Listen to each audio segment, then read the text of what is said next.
In this lesson, we will create a basic project, server-side rendering. I want to emphasize once again that Blazor server-side rendering, or SSR, and Blazor server with SignalR are not the same. These are two separate topics. Hello, this is Kazimierz Spin. Welcome to the Code with Kazik channel, where I demonstrate how to effectively learn programming and become a successful programmer. So, I have now launched Visual Studio, created a new project, selected the Blazor Web App template. Next, named it Blazor App SSR, which stands for server-side rendering. Next. And here, at the beginning, I choose the .NET 8 framework. Then, as the interactive type, importantly, I select none. In future lessons, I will choose other types, but here, we select none. The location doesn't matter, because we are not using interactivity here, so I create this project. And this is what the created project looks like. As you can see, there is nothing new here. It's a standard template, so we have www.root, some basic components, just like it always looked before, app settings, and program.cs. So I'm launching the application now. Ctrl F5. The application created this way looks like a SPA, but it actually works very similarly to an MPA application, such as ASP.NET Core MVC. This means that for each request, a response comes from the server, and the page is reloaded and displayed in the browser. However, a few things have been improved here, and it works very smoothly. So you could say it's an enhanced version of an MPA. The page created this way complies with the best SEO practices. If you look at the page preview, you'll see that the entire HTML code is rendered and all the texts on the page are present. So here we have our table, and all this information is in the source of our page. Therefore, it complies with the best SEO practices. Moreover, when you navigate between pages, the entire page is not reloaded. Instead, partial views are swapped, like this view on the right side in this case. As for scripts and data, they are fetched during the first connection, which is already fast, and then only the HTML code of the page is swapped. So, if you look, when I refresh here, the first connection is very fast. There is no loading screen. The page just loads immediately in the browser. Similarly, when I navigate between pages, notice that I click and the page appears right away. It's very smooth. If you look at the developer tools, in the network tab, see what happens when I have the first connection to our page. As you can see, our page and various CSS styles, JavaScript scripts are fetched. If I now navigate to another subpage, maybe I'll clear this data. Notice what happens now.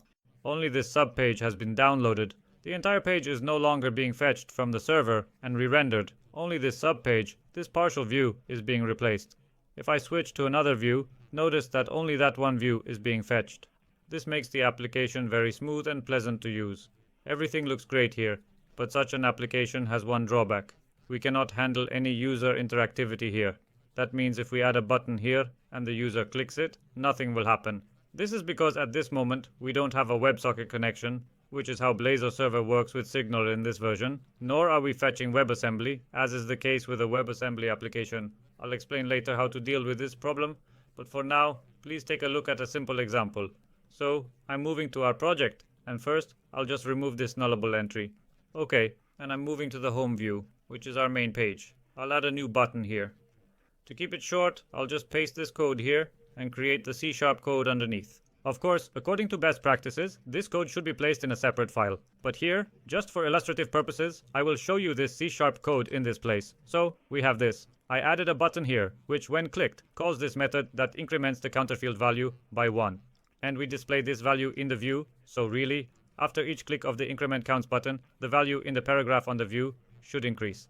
Let's see if this actually works. So, a new button has indeed appeared.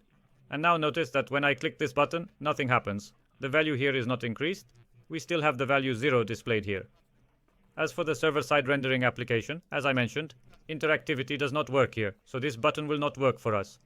To make this work, we need to add interactivity to our application, i.e., rendering using Blazor server, Blazor WebAssembly, or Auto. However, we will come back to this later. As for our basic application, we can add form handling in server-side rendering. If we do it right, it will work in this case. So, I'll quickly add a new class called employee, which will just be a simple model. I'll add a name property here and make it required. Great. And again, to keep this lesson short, I've pasted the code for our form here. Next, we'll add the model and a method that will be called when the save button is clicked. So, we have a standard form here, just like we created earlier. We have the model set to this employee property. We have the save method linked to the onValidSubmit event, so the save method will be called.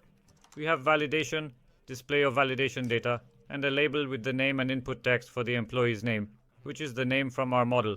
And below, we have the submit button, so there's nothing new here, just a standard form. However, regarding the model, I added attributes such as supply, parameter, from, form, and additionally, I had to provide the name of our form, which is form, name, equal to new, employee, and the same name had to be on the form, in form, name. Here we have form, name, set to new, employee, and thanks to this notation, the model in server-side rendering version will be correctly filled. We also have the save method, where I create a new instance of this employee, which clears the name field, and to show that something is actually happening, I set the value of our counter to 11. So I am now running the application, and you can see that the form in this application works correctly. Our form appeared, and if I click the submit button now, you will notice that the validation data is displayed here. If I enter a name here, you will see that it was sent to the server, the counter field value changed, and the name field was cleared. Also, the save method has indeed been called, which means the submit button in our form has been triggered. However, interactivity is not working, but form handling is. Finally, please take a look at the program CS class and pay attention to two calls in this class. First, for the server-side rendering application, we have a call to builder, services, add, razor, components, and additionally, at the bottom for app, we have a call to map razor components with app passed as the generic type. So, this is how the call looks for the server-side rendering application. We don't have interactivity defined here, and I will show you in the next lessons how to define it in the program.cs class so that it works. That's the basic information regarding server-side rendering. That's all for today. If you enjoyed this film, be sure to join my community, where you'll also have access to exclusive additional materials and, most importantly, fantastic special bonuses. The registration link is located in the description box below the video. See you in the next episode.